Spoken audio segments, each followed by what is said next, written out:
Women's world cup లో అమ్మాయిలు అద్భుతం సృష్టించారు. ఆకాశమే హద్దుగా కూడా ఉమెన్స్ క్రికెట్ టీం చెలరేగిపోయింది. 7 సార్లు కప్ గెలిచి ఆసీస్ పై సెమీస్ లో చారిత్రక విజయం సాధించారు. వన్డే ప్రపంచ కప్ ఫైనల్లోకి ఎంట్రీ ఇచ్చింది టీమిండియా. ఆసీస్ ను కంగారెత్తించారు కెప్టెన్ రహ్మన్ ప్రీత్ కౌర్.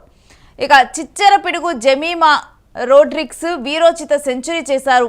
మొక్కవోని పట్టుదలతో భారత్ను విజయ తీరాలకు చేర్చారు జెమీమా. ఇక ఆనందంలో కన్నీళ్లు పెట్టుకున్నారు ఆటగాళ్లు, ఇక అభిమానులు. మహిళల వన్డే చరిత్రలోనే 339 పరుగులు చేసి కూడా అత్యధిక లక్ష్య ఛేదనగా నింపారు.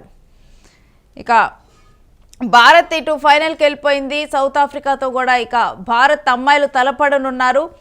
ఇప్పటి వరకు కూడా ఇటు సెమీఫైనల్లో కూడా ఇటు దూసుకొచ్చారు మన అమ్మాయిలు. మొత్తం కూడా ఇటు వాళ్ళు కంటతడి పెట్టుకున్నారు. వాళ్ళ ఆట తీరుతో వాళ్ళు ఫైనల్లోకి చేరటంతో కూడా, భారత్ని ఫైనల్లోకి చేర్చడంతో కూడా అభిమానులు కూడా కంటతడి పెట్టుకున్నారు. ఈ విధంగా కూడా సెమీఫైనల్స్ తర్వాత ఒక ఎమోషనల్ సీన్ కూడా కనిపించింది. కెప్టెన్ హర్ప్రీత్ కౌర్ నేపథ్యంలోనైతే ఇప్పుడు టీమిండియా దూసుకు వెళ్ళినట్లుగా తెలుస్తుంది. మరి దీనికి సంబంధించిన డీటెయిల్స్ ఇటు అనలిస్ట్ వెంకట్ గారిని అడిగి తెలుసుకుందాం. హలో వెంకట్.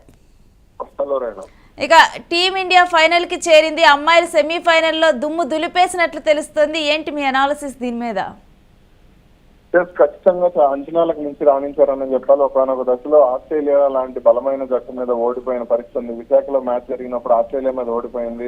భారీగా పరుగులు చేసినా సరే ఆస్ట్రేలియా బలంగా ఉండటం, అటు బౌలింగ్ బ్యాటింగ్ విభాగాల్లో ఆస్ట్రేలియా పటిష్టంగా రాణించుకుంటారే. భారత్ విశాఖలో జరిగినటువంటి మ్యాచ్ లో ఓడిపోయింది. కానీ సెమీఫైనల్ మ్యాచ్ లో మాత్రం ఆస్ట్రేలియా విషయంలో చాలా పక్కా ప్రణాళికతో బరిలోకి దిగారు. వాళ్ళు ఎంత కొట్టినా సరే మనం చేస్తామనే లక్ష్యంతోనే అనే పట్టుదలతోనే భారత్ ఆడటం జరిగింది. ఈ క్రమంలోనే ఆరంభంలో కీలకమైనటువంటి బ్యాట్స్మెన్ స్మృతి ఇరానీ కానీ మరో ఓపెనర్ కానీ అవుట్ అయినా సరే ఆ తర్వాత వచ్చినటువంటి జెమీమా అలాగే హర్మన్ ప్రీత్ కౌర్ వీళ్ళిద్దరూ కూడా అద్భుతమైన భాగస్వామ్యం నెలకొల్పడం జరిగింది. 127 పరుగులతో జెమీమా అలాగే 89 పరుగులతో హర్మన్ ప్రీత్ కౌర్ ఇద్దరు కూడా అద్భుతంగా రాణించిన పరిస్థితి ఉంది.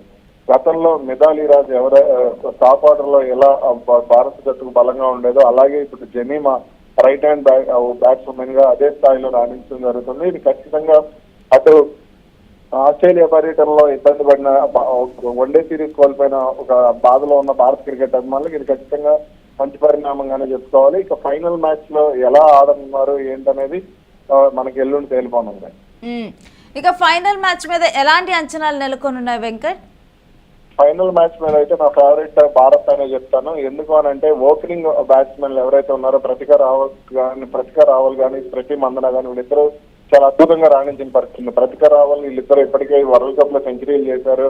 ఇక వీళ్ళిద్దరూ మెరుగ్గా రాణించి కనీసం 100 నుంచి 80 నుంచి 100 పరుగులు వీళ్ళిద్దరూ ఓపెనింగ్ పార్ట్నర్షిప్ నమోదు చేయగలిగితే ఖచ్చితంగా భారత్ కు మంచి స్కోర్ అందించే అవకాశం ఉంటుంది. ఇక హర్మన్ ప్రీత్ కౌర్ నిన్న మ్యాచ్ లో అదరగొట్టినటువంటి జెమీమా రోడ్రిగస్ వీళ్ళిద్దరు కూడా ఆడితే మిడిల్ ఆర్డర్ కూడా పటిష్టంగానే కనపడుతుంది. ఆ తర్వాత వచ్చే ఆటగాళ్ళు కూడా చాలా అద్భుతంగా రాణిస్తున్న పరిస్థితుంది. అలాగే హోమ్ కండిషన్స్ కూడా భారత్ కు కలిసి వచ్చే అవకాశం ఉంది. అలాగే స్పిన్ పేస్ బౌలింగ్ అంటే కూడా స్పిన్ మనది చాలా బలంగా ఉందని చెప్పుకోవాలి. కాబట్టి ఈ ఫైనల్ మ్యాచ్ లో భారత్ ఫేవరెట్ గా కనపడుతుంది.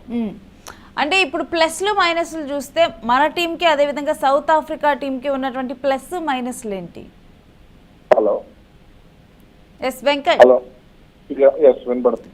మనం ఇప్పుడు ప్లస్ మైనస్లు చూస్తే ఇప్పుడు భారత్ టీంకి సౌత్ ఆఫ్రికా టీంకి ఉన్నటువంటి డిఫరెన్స్ ఏంటి?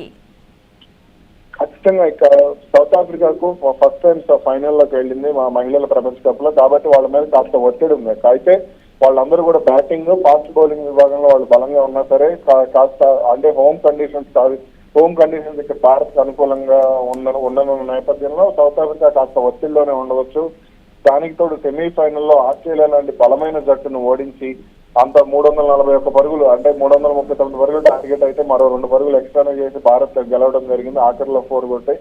కాబట్టి ఇటు ఎలా చూసుకున్నా సరే సౌత్ ఆఫ్రికా కంటే భారతే బలంగా కనపడుతుంది. స్పిన్ బౌలింగ్ విభాగం కానీ బ్యాటింగ్ విభాగంలో కానీ వీళ్ళందరూ అంటే సాధారణంగా ఒకళ్ళు రాణించకపోతే ఒకళ్ళు రాణించడం అనేది జరుగుతుంటుంది. ఇప్పుడు అదే జరిగింది. భారత్ అదే ఫార్ములాతో ఒకవేళ ఓపెనర్లు ఫెయిల్ అయితే మిడిల్ ఆర్డర్ ఆడాలి, మిడిల్ ఆర్డర్ ఫెయిల్ అయితే లోయర్ మిడిల్ ఆర్డర్ ఆడాలి. అదే ఫార్ములాతో వెళ్ళడం జరిగింది. అది ఖచ్చితంగా వర్కౌట్ అయిందని చెప్పాలి. అయితే సౌత్ ఆఫ్రికా బలంగానే కనపడిన ఒత్తిడి అయితే ఉంటుంది. ఎందుకంటే ఇప్పటివరకు అటు పురుషుల ప్రపంచ కప్ కూడా వాళ్ళు గెలవలేదు. మొన్న పురుషుల దీంట్లో టెస్ట్ ఛాంపియన్షిప్ చూస్తే మొన్న జరిగిన జూన్ లో జరిగినటువంటి మ్యాచ్ లో ఆస్ట్రేలియాపై విజయం సాధించింది. వాళ్ళ కెరీర్ లో అదే తొలి సౌత్ ఆఫ్రికా క్రికెట్ చరిత్రలో అదే తొలి ఐసీసీ ట్రోఫీ. ఇక ఇప్పుడు మహిళలు గెలుస్తారా లేదా అనేది అయితే కాస్త ఆశ్చర్యకరంగానే ఒక ఆసక్తికరంగానే ఉంది. ఎప్పుడైనా కానీ గెలుపు తర్వాత పరిణామాలు అనేవి కూడా సెమీఫైనల్స్లో కానీ ఫైనల్స్లో కానీ మంచి ఆసక్తిగాను ఉంటాయి. అయితే ఈ సెమీఫైనల్స్ తర్వాత కూడా అభిమానులు అదేవిధంగా ఆటగాళ్ళు ఇప్పుడు వీళ్ళిద్దరూ కూడా ఎమోషనల్ అయిన ఒక దృశ్యం ఇప్పుడు అందరికీ కూడా మనసుకు హత్తుకుంటుంది. ఖచ్చితంగా. ఎందుకనంటే ఆస్ట్రేలియా ఏ విధంగా అంటే వాళ్ళు ఇచ్చిన కంబ్యాక్ కానీ వాళ్ళు ముందు దూకుడుగా ఆడటం, అలా ఫస్ట్ ఇన్నింగ్స్ బ్యాటింగ్ చేసిన వాళ్ళు ఆ బ్యాటింగ్ చేసిన క్రమంలో వాళ్ళు ఆడిన ఆట కూడా చాలా అద్భుతంగా ఉందని చెప్పుకోవాలి. అసలు ఆ స్కోర్ చూస్తే భారత్ గెలవడం కష్టమే. అంటే కనీసం 10 నుంచి 15 ఓవర్లు భారత్ ను కనుక కట్టడి చేస్తే చాలు అనే పరిస్థితిలో ఆస్ట్రేలియా చాలా వరకు కూడా నమ్మకంగా ఉంది. కానీ అనుకోని విధంగా అంటే అటు పార్ట్నర్షిప్ బిల్డ్ చేయడమే కాకుండా స్ట్రైక్ రొటేట్ చేయడమే కాకుండా అవసరమైన సమయంలో బౌండరీలు ఎక్కడా కూడా స్కోర్ బోర్డ్ ను వెనకబడకుండా 4లు 6లతో కూడా ముందుకు నడిపించడం జరిగింది. ఖచ్చితంగా భారత క్రికెట్ జట్టుకు మంచి పరిణామంగా చెప్పుకోవాలి. Right, thanks for your analysis Venkat. So ఇక మహిళల వన్డే చరిత్రలోనే 339 పరుగుల అత్యధిక లక్ష్య ఛేదనతో కూడా ఇప్పుడు సెమీఫైనల్స్ నుంచి ఇంకా ఫైనల్స్కి చేరుకుంది. ఇక ఫైనల్స్ మీద కూడా భారత మహిళల జట్టు మీద అయితే ఇప్పుడు చాలా పెద్ద అంచనాలే నెలకొని ఉన్నాయి. ఇక ఫేవరిజం చూసినా కానీ ఈ మ్యాచ్ ఎక్కువగా కూడా ఫైనల్లో కూడా భారత్ వైపే ఫేవర్గా ఉన్నట్లు తెలుస్తుంది ఇప్పటి వరకు ఉన్న అంచనాల ప్రకారం అయితే. ఎందుకంటే సౌత్ ఆఫ్రికా వాళ్ళు కూడా ఒక ఒత్తిడిలో ఉండే అవకాశమే ఉంటుందని కూడా ఇప్పుడు అనలిస్ట్ వెంకట్ గారు కూడా తెలియజేయడం జరిగింది. ఇంకా ఫైనల్ గురించి అయితే అభిమానులు ఆల్రెడీ కూడా వెయిట్ చేస్తూ ఉన్నారు. మహిళలు ఫైనల్ చేరిన తర్వాత కూడా మహిళల క్రికెట్ జట్టు ఆడే ఆటను చూసేందుకు కూడా మరలా కూడా ఇక క్రికెట్ ఫ్యాన్స్ సిద్ధమైపోయారు.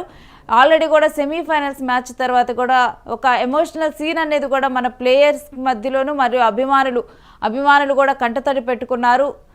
ఇక ఫైనల్ కోసం కూడా ఇప్పుడు సన్నద్ధమవుతూ ఉన్నారు.